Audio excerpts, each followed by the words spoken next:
Hallelujah. Hallelujah. Hallelujah. ဒီနေ့ဖယားရှိလားမရှိလားသင်သိချင်ရင်ဒီလူတွေကိုကြည့်လို့ရတယ် Pasian aom yam om lo yam chi. ဒီလူတွေကိုကြည့်လို့ရတယ် Nob le ko teng yenun. သင်မြင်တဲ့ရင်ပြောသင်မှာမျက်စိရှိရင်ပြောတာမျက်စိမရှိတော့သင်မြင်မှာမဟုတ်ဘူးနော်မဒီလူဆိုရင်ဘယ်ဘာသာတရားမှယုံလည်းမယုံကိုယ်လည်းမကိုယ် Pasian ဘူး ane lo pasian aom lo te isang am pa pen. ဘာသာမဲ့ atheist Etis kitchen mo pasian ne. ဒါပေမဲ့ဒီနေ့ဖယားအသက်ရှင်နေဆိုတဲ့ဖယားကအံ့ဩဖွယ်ရသူ့ရဲ့အထဲထဲမှာလှုပ်တာအထဲထဲမှာလှုပ်တာ Hallelujah Amen ဒီမှာကို Alex He Alex song. ဖယားအသက်ရှင်ခြင်းမရှိခြင်းကိုတွေ့ချင်ရင်မြင်တွေ့ကြည့်လို့ရတယ် Pasian anung tayam anung takayam chi ama na yenun. ဘာသာတရားကဒီလူတွေကိုမပြောင်းလဲစေဘူး Pasian athu chiang hi lo ကျွန်တော် ina. လည်းဘာသာတရားထဲမှာလာကျွန်တော်မပြောင်းလဲဘူး Athu chiang to kin ke. မှတ်တာပါဘာသာဝင်ဆိုတာကအားလုံးကအတူတူပဲ Athu chiang be ki lo ina. နော်ဘာသာဝင်ကမဟုတ်တာလို့တယ်မကောင်းတာလို့တယ်လူရှိရောက်ရင်ဟန်ဆောင်တယ်အဲ့ဒါဘာသာဝင်ပဲ Biak na chiang be ki lo hi kanun. ခိုးတယ်လိန်တယ်ဝတ်တယ်ညာတယ်အဲ့ဒါဘာသာဝင်ပဲ Biak na chiang to hi le lem. ဒါပေမဲ့အဲ့ဒီဘာသာဝင်ထဲမှာဖယားဝင်လာရင်ထူးခြားလာတယ် Biak na sunga pasian. Hallelujah Tu pi hi. အာမင်ဒီနေ့အဲ့အသက်ရှင်တဲ့ဖယားဝင်လာတဲ့ခါမှာဒီနေ့ထူးခြားလာတဲ့လူ Wo တွေဖြစ်တယ် anung ta pasian pen anung ta. Hallelujah Chiang na lamdang. ဒီနေ့သူသက်တာတွေကနေဘုရားသခင်ဘာလို့လဲမသိဘူးနော်သူချီးမွမ်းမယ်သူသက်တာတွေဘုရားသခင်ပြောမဲ့စကားကျွန်တော်နှုံသားတကားဖွင့်ပြီးတော့ခံယူအောင်လက်ကုပ်တီဗီထားပြီးကြိုးဆိုပေးပါဦး Hallelujah အာမင် အချိန်ပေးရကြည့်လို့ပါဆရာ Nong piak lung nami. အားလုံးပဲတွေ့ရတော့ဝမ်းသာတယ် Ki mu te lung nami. ကျွန်တော်ဒီရက်ပိုင်းမှာနေတိုင်းပြောနေကြစကားရှိတယ်ကျွန်တော်မသွားမင်းနဲ့ရှောင်းနေတယ်နေရာကြီးတော်တော်များများ Kong gen ke ka gen ngi ka om ni to. မသွားမင်းနဲ့တကယ်ရောက်နေကျွန်တော်ဒီနေ့ဒီစင်မြင့်ပေါ်လဲကျွန်တော်နဲ့မဆိုင်တဲ့စင်မြင့်ပေါ်ဖြစ်တယ်ကျွန်တော်နဲ့မ Ka ဆိုင် song တဲ့ ngi lo te tung kha pa pa. Pasian tu pa to. ဘာသာရေးအဆောက်အအုံတစ်ခုတည်းကိုကျွန်တော်ရောက်နေတာဖြစ်တယ် Biak ကျွန် na တော်မ mai ဆိုင်တဲ့ ka lai sang.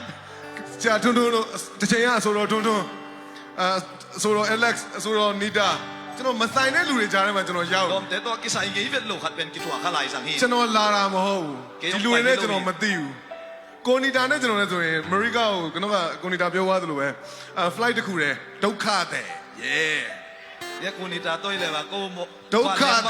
Tuang khom kha liang si sen. ကျွန်တော်ဒုက္ခတဲ့စကားနဲ့အများကြီးရောက်ဘူးတယ် Refugee ang tu. ဒုက္ခတဲ့မြန်မာနိုင်ငံမှာရှိတဲ့ဒုက္ခတဲ့တွေထိုင်းနိုင်ငံမှာရှိတဲ့ဒုက္ခတဲ့တွေကျွန်တော်သတင်းတော့ဘဝနဲ့အများကြီးရောက်ခဲ့ဘူးတယ် E hi ဒုက္ခတဲ့ဘောင်းမြောင်များစွာတိုင်းသားဘောင်းမြောင်များစွာကျွန်တော်တို့ပြည်တွင်းစစ်ကနှစ်ပေါင်း80ရှိပြီ Dina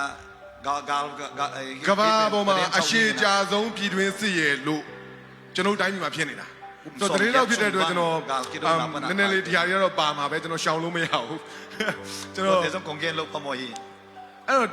ဒုက္ခတဲ့ဘဝနဲ့ရောက်လာတာတက် flight တဲ့ကိုနီတာကိုတွေ့ကျွန်တော်ပြောတယ်ကိုနီတာကျွန်တော်တို့တက် flight ထဲလာတာလေစိတ်မှာကျွန်တော်နဲ့သူနဲ့မသိဘူးဒါပေမဲ့တွေ့တော့သိတယ်ဩဒါဆိုတော့အဲကိုကတော့ဆိုအဲ့တော့ကျွန်တော်အဆိုးတော်တွေကြားထဲကိုကျွန်တော်ရောက်နေတယ်ဘာကြောင့်မှမသိဘူးတကယ်မသိတာ La sa chiang hin.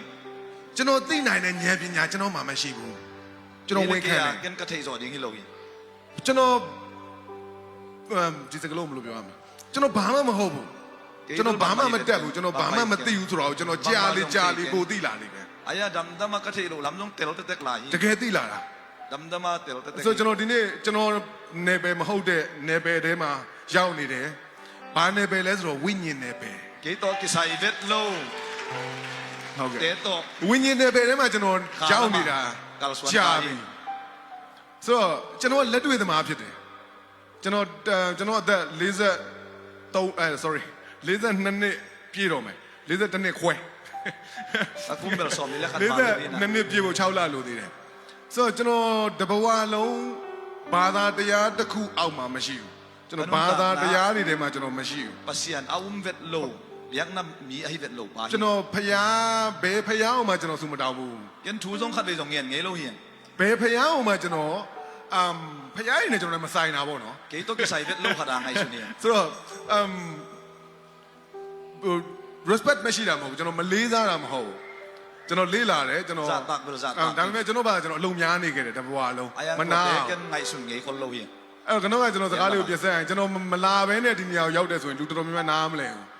နားလဲဖို့လည်းအကြောင်းမရှိဘူးဘာဖြစ်လို့ဆိုတော့လူအမြင်နဲ့ဆိုရင်နားမလဲနိုင်ဘူး Ngai khol het lo. ဒါပေမဲ့ကျွန်တော်တို့ဝิญဉ်နယ်ပယ်ထဲမှာမဖြစ်နိုင်တဲ့အရာမရှိဘူး มีอย่างตัวเปียงเทโลหิมาเลยคาสูงเปียงเทฮี ဟုတ်ကဲ့အဲ့တော့ကျွန်တော်က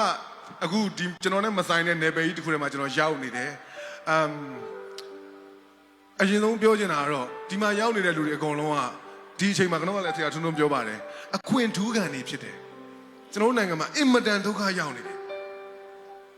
ဒီကညီကောင်မတွေအကိုမတွေအန်တီတွေတော်တော်တွေအကုန်လုံးကိုယ့်အောင်စဉ်းစားကြည့်ကျွန်တော်တို့ဘဝမှာဒုက္ခအရောက်ဆုံးဆိုတဲ့အချိန်ကိုပြန်စဉ်းစားအဲ့ဒီဒုက္ခအရောက်ဆုံးအချိန်ထက်ဒုက္ခအရောက်ဆုံးအချိန်ကကျွန်တော်တိုင်းမှာဖြစ်နေတယ် กอลกามาตุไล လက်ရှိအချိန်ဖြစ်တယ် ฮักซัดมา ပြည်တွင်းစစ်နှစ်ပေါင်း80ဘေး นาค ကမ္ဘာအရှိကြဆုံးပြည်တွင်းစစ်ဘေးတဘာဝဘေးရနေ ตัวไลตะ သူ กัน ရေးတွေ จี ကြီး ไล နေတယ် สนะอมคาฮียัง ပြီးတော့ကုန်စည်နှုန်းကြီးမြင့်မှု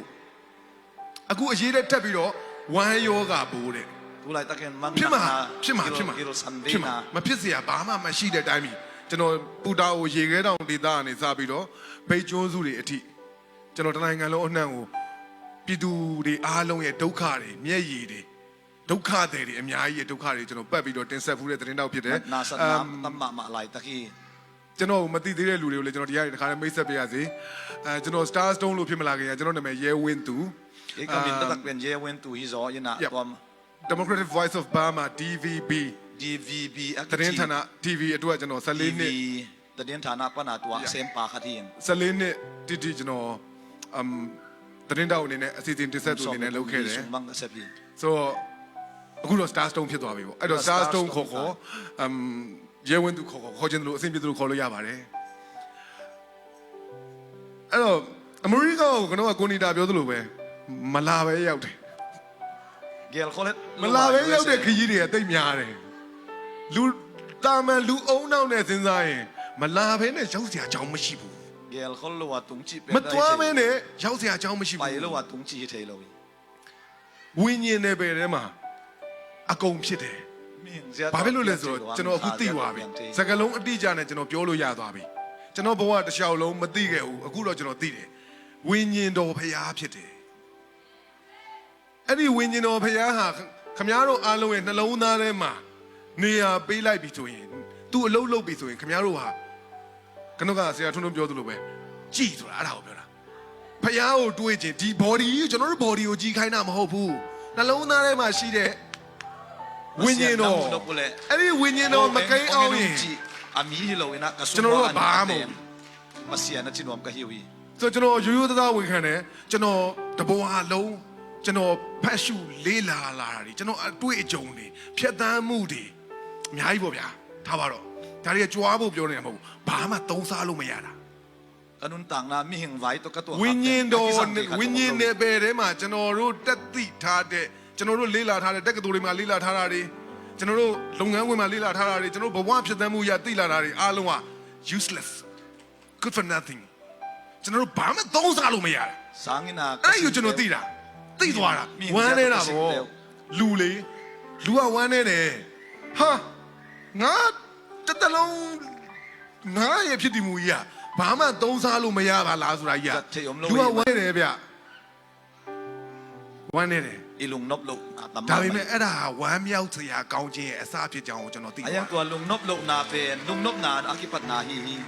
ဆိုတော့ဒီနေ့ကျွန်တော်ကစကားလေးကိုပြန်ကောက်ရရင်မြန်မာပြည်မှာအကြီးအကျယ်ဒုက္ခပေါင်း16000ဒုက္ခပေါင်းတကယ်ဒုက္ခတရပူစောင်းနေတယ်ကျွန်တော်တို့တိုင်းပြည်မှာအခုဒီမှာရှိတဲ့ညီကောင်မောင်နှမတွေရောညီမတွေရောအကိုတွေရောဦးလေးတွေရောအကုန်လုံးဟာအခွင့်ထူးခံလူဒန်းသားတွေဖြစ်တယ် ตัวนี้นะโกลกามานะเสตะกินฮักสันไนตัวอะไร ခွင့်ထူးခံဒီနေ့ဒီအချိန်မှာဒီနေရာမှာရှိပြီးတော့ คามีหัมพัตเตฮีฮี အစားအသောက်တွေပေါ်များတယ် เนกเลยโดนจงตำ နော်ဝစ်စရာဝစ်စားတွေပေါ်များတယ် ရှင်းလက်တဲ့ လင်းမြန်နဲ့ဘုံလာကျဲမနေဘူးဖမ်းမစီမမပူပါဘူး เขียดซ้ำလို့ฮี ရေကြီးမနေဘူး လို့ฮีตุยจิ နော် นตุงလို့ฮี ဝမ်းကိုက်ပိုးတွေမရှိနေဘူးတကယ်တန့်စင်တဲ့အစားအသောက်ကိုစားရတယ်အဲ့ဒီအတွက်ဘုရားသခင်ကိုချီးမွမ်းပါ ปะเซียนมินอีพัดดีงากิ please สมัย ကျွန်တော်တောင်းပန်တယ်ဘုရားသခင်ကိုချီးမွမ်းပါ ปะเซียนมิน ကျွန်တော်တို့စွမ်းလို့မဟုတ်ဘူးနော် เอ้หางเอ မမတတ်နဲ့ sorry กิสเตเกนี่ အဲ့တော့ကျွန်တော်အခွင့်ထူးခံဆိုတဲ့တချင်းအိမ်ပေါ့နော်တချင်းပေါ့နော်ဘုရားသခင်ကိုဂုဏ်ပြုချင်းမို့နဲ့အခွင့်ထူးခံဆိုတဲ့တချင်းလေးကျွန်တော်ကိုကျွန်တော်လည်းအခွင့်ထူးခံလို့ကျွန်တော်ခံစားရတယ် มิทุปีเตมิทุปี ကျွန်တော်ဘာမှမတက်တဲ့ဘာမှမသိတဲ့တာမန်လူတစ်ယောက်ဟာဒီနေ့အခွင့်ထူးခံဖြစ်နေတယ်နေ့တိုင်းခံစားရတယ်ကျေးဇူးတော်ကိုနေ့တိုင်းခံစားရတယ် ကျေးဇူးတော်တတ်တတ် Ibang may mayan na pasyan tupa tampi tak isang kasan nahang ay na pasyan ng patnang nailihin. Sila.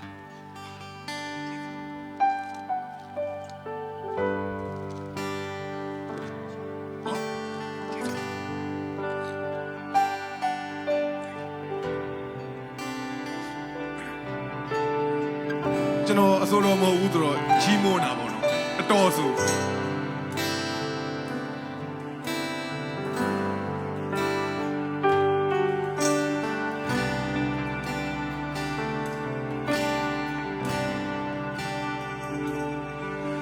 ငါလုံးမြောက်တော်သူပဲယေရှုကြောင့်သာငါသခင်ရဲ့ချစ်တွေနဲ့အသက်ရှင်သူငါဘယ်တော့မှမကြောက်တော့ဘူးသခင်မြဲရှိတယ်အလုံးစုံဆုံးသခင်လက်တော်တဲ့ရှိနေတယ်ဘလို့ချင်နေမျိုးမငါကိုမဆွဲချနိုင်ဘူးငါသခင်ရဲ့ချစ်ခံရသူသခင်ငါကိုလုံးဝအဆုံးရှုံးမခံဘူးသခင်ငါကိုလုံးဝအတိတ်ကိုမခံဘူးအသွေးနဲ့ရွှေဝဲကားလိုက်တယ်မှာအသက်တော်ကိုဆုံးငါဆုံးပြမတာငါဒီကရှိလုံးကုန်ပြေလို့ကဆုံးပြမတာပါလေချာတိုင်းလေငါကိုတူပေးတာသခင်ရဲ့အချစ်သာငါရဲ့ဘဝကိုလမ်းမှန်လေးခဲ့တာအခွင့်တူကန်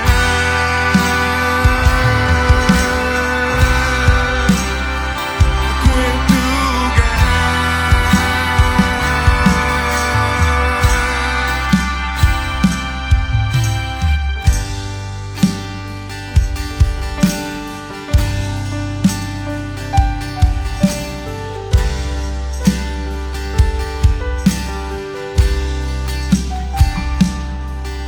ငါလုံးမြောက်တော်သူပဲ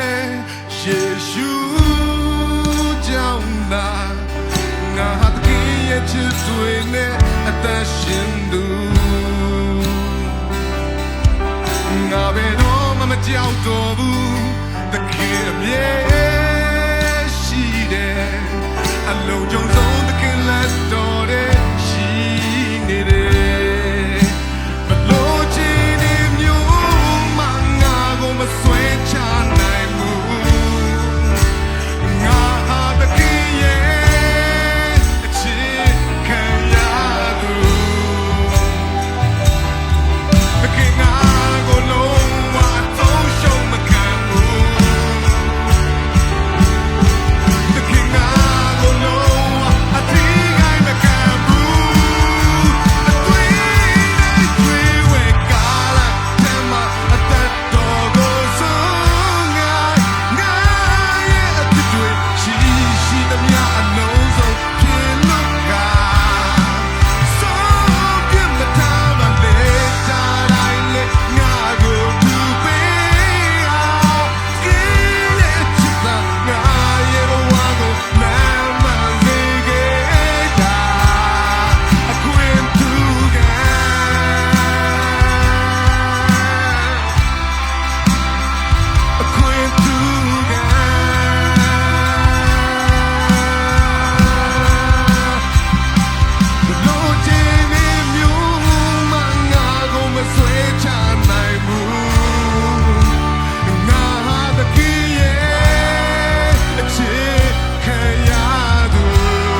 ပါတယ်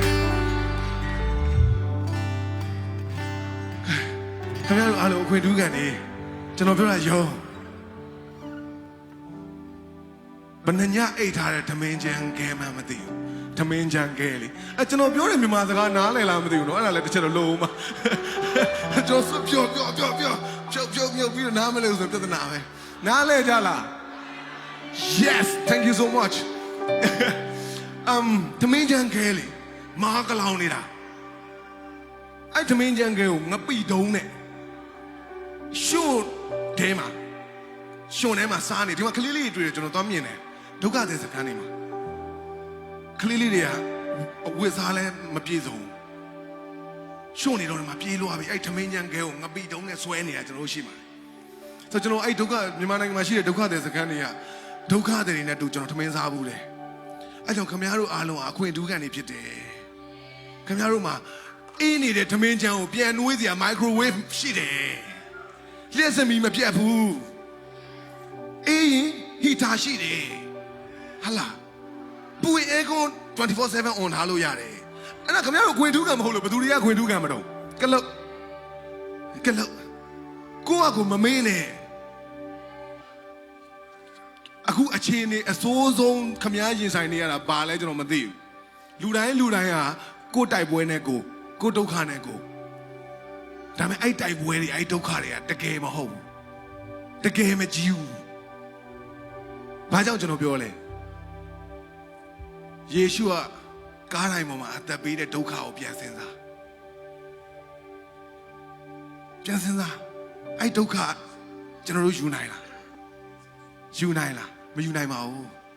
အရန်ကြီးတယ်ကားတိုင်းပေါ်မှာတက်ခင်မှာဒုက္ခရတဲ့ဒုက္ခတွေအများကြီးပါ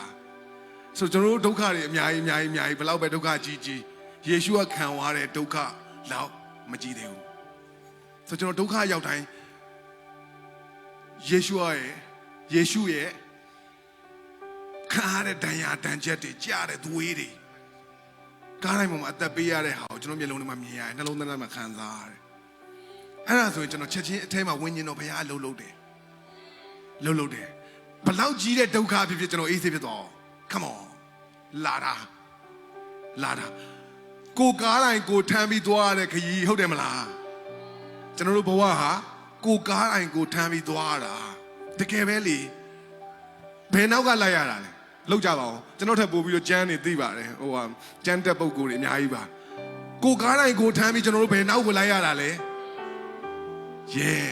လွယ်သလားခက်သလားရေးလက်ခက်တယ်မလွယ်ဘူးဒါပေမဲ့ကိုယ်တိုင်ဆိုမတည်နိုင်ဘူးလေကျွန်တော်တို့ဘဝရဲ့ဒုက္ခတွေကိုကျွန်တော်တို့ကိုယ်တိုင်မတည်နိုင်ဘူးယူလောင်သွားအောင်မယ်အဲ့ဒါလူငယ်တွေပြောဆိုယူလောင်သွားအောင်မယ်မတည်နိုင်ဘူး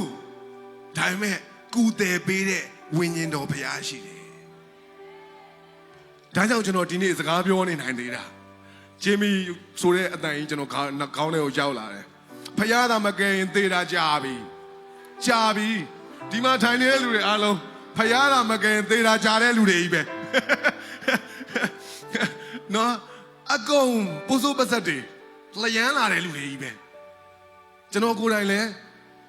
မသေးတာကြာပြီဖယားသာမကယ်ရင်ထောင်ထဲရောက်နေတာကြာပြီသေတာကြာပြီဒီနေ့လဲအမေရိကန်မှာလည်းရှိနေမှာမဟုတ်ဘူးဒီမှာလာပြီးတော့လည်းစကားပြောနေတဲ့အကြောင်းမရှိဘူးဆိုတော့ဒီဖယားကိုကျွန်တော်သိသွားတဲ့အချိန်မှာဖယားရဲ့အလေးထားတွေကိုကျွန်တော်တက်သိခံရင်ကျမ်းစာဖတ်ပြီးသိတာမဟုတ်ဘူးယုံမယုံနေအထင်းကဝิญဉ်တော်ဖယားကိုယ်တိုင်ကျွန်တော်ကို train ပေးတာဖြစ်တယ်ဖယားနဲ့ဘယ်လိုနေရမလဲဖယားရဲ့အလေးထားတွေကိုဘာလဲဆိုတော့ကျွန်တော်ဘယ်ကျမ်းတက်ပုဂ္ဂိုလ်တယောက်ကမှကျွန်တော်လာ train သွားတာမဟုတ်ဘူးဘာလို့ကျွန်တော်ကလက်တွေ့မှယုံနေသူဖြစ်တယ်လက်တွေ့သမားဖြစ်တယ်အဲ့တော့ကျွန်တော်ကို train သွားတာကဝိညာဉ်တော်ဖယားကိုယ်တိုင်သာလင်းဖြစ်တယ်ယေရှုနဲ့မိတ်ဆက်ပေးသွားတာဒီဝိညာဉ်တော်ဖယားကိုယ်တိုင်သာဖြစ်တယ်ထာဝရဖယားသခင်ကိုယ်တိုင်သာဖြစ်တယ်ကျွန်တော်ဘယ်တရားဟောဆရာရဲ့တရားဟောချက်တွေကိုနားထောင်ပြီးတော့မှကျွန်တော်ဖယားရဲ့အလေးထားကိုသိလာတာမဟုတ်ဘူးကျွန်တော်ကြွားဝါတာလားမဟုတ်ဘူးကျွန်တော်နှိမ့်ချထားတယ်ဘာဖြစ်လို့လဲဆိုကျွန်တော်ဘာမှမဟုတ်ဘာကောင်းမှမဟုတ်ဖယားမပိုင်ကျွန်တော်ဘာမှမဟုတ်ကျွန်တော်တဘွားလုံးကဘာမှမဟုတ် nothing at all ကျွန်တော်ဘာမှမဟုတ်တာ အဲ့ဒါလေးကိုကျွန်တော်တကယ်သိတယ်အားလုံးကိုလည်းကျွန်တော်အဲ့ဒါလေးကိုမျှချင်တယ်ဖယားနဲ့နေတာဆိုရင်တကယ်နေဖယားနဲ့တကယ်နေကိုဘွားကိုဒီစောင်းပါလားကိုဘွားကိုစိတ်ကြိုက်ဒီစောင်းပါလားဒီစောင်းလေလှုပ်တိုင်းဖြစ်မယ်ထင်လားလှုပ်တိုင်းဖြစ်မယ်လို့ထင်တဲ့လူလက်လေးထောင်ပါအောင် please ဘဝမှာငါတို့စ조사ရုန်းကန်ရင်လှုပ်တိုင်းဖြစ်တယ်ကွာဆိုတဲ့လူလက်ညှိုးထောင်ပါ please လက်ထောင်ပေးပါတိတယ်မဖြစ်ဘူးမဖြစ်တာသိတာပေါ့ဒါပေမဲ့ဘုရားလုံရင်ပို့လှတယ်ကျွန်တော်တို့မျှော်မှန်းတာကျွန်တော်တို့ဒီဆောက်တဲ့ဘဝထက်ပို့လှတယ်ကျွန်တော်တို့မလုံနိုင်တာတွေကိုလုံနိုင်တယ်ကျွန်တော်တို့ကိုယ်တိုင်ဆိုမလုံနိုင်ဘူးအဲ့တော့ဘုရားဟာကျွန်တော်တို့အုံနောက်နဲ့လိုက်လို့မမီတဲ့အရာတွေကိုပဲလုပ်တယ်ကျွန်တော်တို့အုံနောက်နဲ့လိုက်လို့မီတဲ့အရာတွေကိုလုပ်ရင်ဘုရားမဟုတ်ဘူးကျွန်တော်ကတော့ပြက်ပဲကျွန်တော်ခံစားရတယ်ကျွန်တော်တို့လူအုံနောက်နဲ့လူမျက်စိနဲ့မမြင်နိုင်တာတွေလူအုံနောက်နဲ့စဉ်းစားလို့မရတာတွေကိုပဲဖယားလှုပ်တာကျွန်တော်တို့ဘလို့မှမှန်းလို့မရအောင်အဲ့ဒါကြီးကကျွန်တော်ကိုယ်တွေ့ကျွန်တော်ရဲ့ငါတွေ့သူများပြောတာမဟုတ်ဘူးကျွန်တော်ကိုယ်တိုင်ကျွန်တော်ကုန်ပြီ